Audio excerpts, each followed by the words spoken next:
Assalamualaikum warahmatullahi wabarakatuh. Di sini saya akan mempresentasikan hasil kerja saya tentang sampling audit dalam pengujian substansif. Sebelumnya saya akan memperkenalkan diri terlebih dahulu. Nama saya Mega Maulina dengan NPM 1902070011. Pendidikan Akuntansi semester 6. Sekarang kita masuk ke pembahasan sampling audit. Sampling audit adalah penerapan prosedur audit terhadap unsur-unsur suatu saldo akun atau kelompok transaksi yang kurang dari 100% dengan tujuan untuk menilai beberapa karakteristik saldo akun atau kelompok transaksi tersebut. Yang kedua, ada ketidakpastian resiko sampling audit dan resiko audit. Auditor dibenarkan menerima beberapa ketidakpastian dalam pengujian substansif jika biaya dan waktu yang diperlukan untuk melakukan pengujian data 100% atas item dalam populasi. Dalam pertimbangannya, lebih besar daripada konsekuensi kemungkinan kesalahan pendapat karena menguji sampel data. Sampling audit dalam pengujian substansif ditujukan baik untuk resiko sampling dan non-sampling. Resiko sampling yang berkaitan dengan pengujian substansif adalah resiko kesalahan penerimaan dan resiko kesalahan penolakan. Resiko kesalahan penerimaan berkaitan dengan efektivitas audit dan resiko kesalahan penolakan berkaitan dengan efisiensi audit. Resiko kesalahan penerimaan dapat ditentukan dengan rumus TD sama dengan AR dibagi IR kali CR kali AP.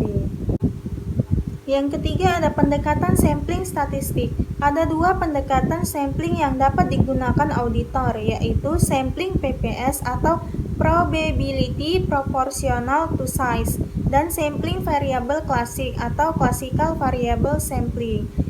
Perbedaan utama antara kedua pendekatan tersebut adalah bahwa sampling PPS didasarkan pada teori sampling atribut, sedangkan sampling variabel klasik didasarkan pada teori distribusi normal.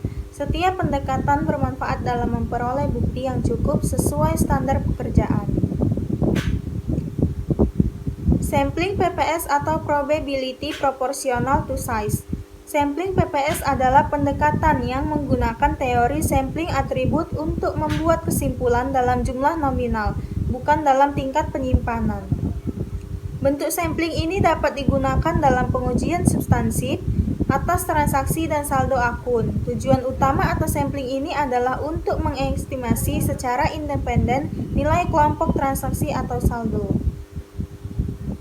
Rencana sampling ada 6. Yang pertama, menentukan tujuan rencana. Yang kedua, menetapkan populasi dan unit sampling. Yang ketiga, menentukan ukuran sampling. Yang keempat, menentukan metode pemilihan sampel. Yang kelima, melaksanakan rencana sampling. Yang keenam, mengevaluasi hasil sampel. Kelebihan dari sampling PPS adalah yang pertama, lebih mudah digunakan karena auditor dapat menghitung ukuran sampel dan mengevaluasi hasil sampel secara langsung atau dengan bantuan tabel. Yang kedua, ukuran sampel PPS tidak didasarkan pada beberapa ukuran penyimpangan yang diestimasi pada nilai audit. Yang ketiga, sampling PPS secara otomatis menghasilkan sampel yang sudah distratifikasi karena item-itemnya dipilih dalam proporsi pada nilai dolarnya.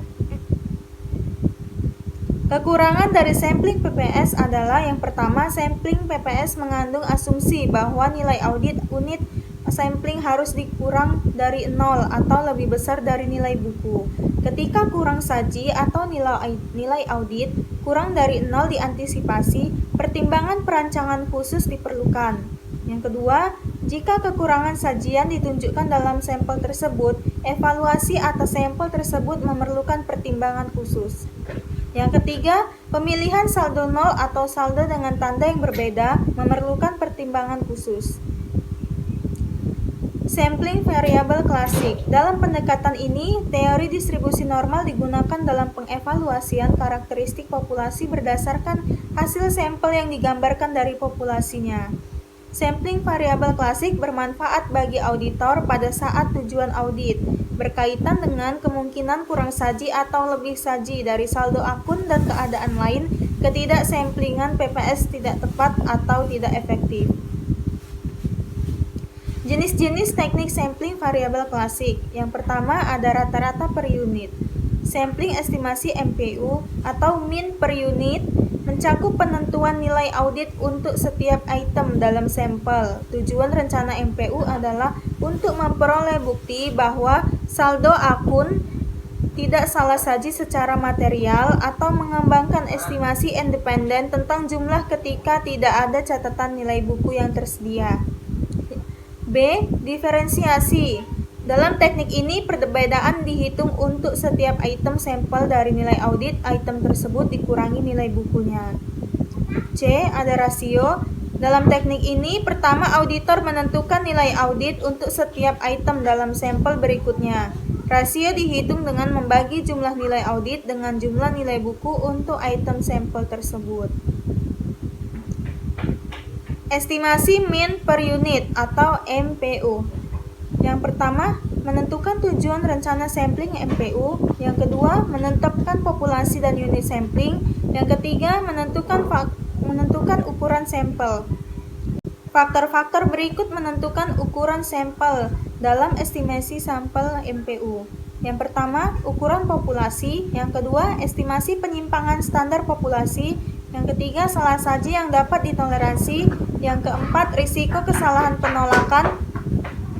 Yang kelima, risiko kesalahan penerimaan. Dan yang keenam, cadangan risiko sampling yang direncanakan. 3 kondisi berikut diperlukan dalam penggunaan teknik ini. Yang pertama, nilai buku setiap item populasi harus diketahui. Yang kedua, total nilai buku populasi harus diketahui dan sesuai dengan jumlah nilai buku item-item secara individual. Yang ketiga, terdapat perbedaan yang besar antara nilai audit dan nilai buku yang diperkirakan. Keuntungan menggunakan sampling variabel klasik. Yang pertama, sampelnya lebih mudah untuk diperluas daripada sampel PPS. Yang kedua, saldo 0 dan saldo yang bertanda berbeda tidak memerlukan pertimbangan perancangan khusus. Yang ketiga, jika ada perbedaan besar antara nilai audit dan nilai buku, tujuan auditor dapat terpenuhi hanya dengan ukuran sampel yang lebih kecil dibandingkan sampling PPS. Kelebihan sampling variabel klasik. Yang pertama, lebih rumit dibandingkan dengan PPS. Auditor perlu bantuan program komputer untuk merancang sampel yang efisien dan mengevaluasi hasil sampel. Yang kedua, untuk menentukan ukuran sampel, auditor harus mempunyai estimasi penyimpangan standar karakteristik yang dikehendaki dalam populasi. Baiklah, itu saja hasil presentasi kerja saya tentang sampling audit dalam pengujian substansif. Lebih dan kurang saya mohon maaf. Saya tutup dengan wassalamualaikum warahmatullahi wabarakatuh.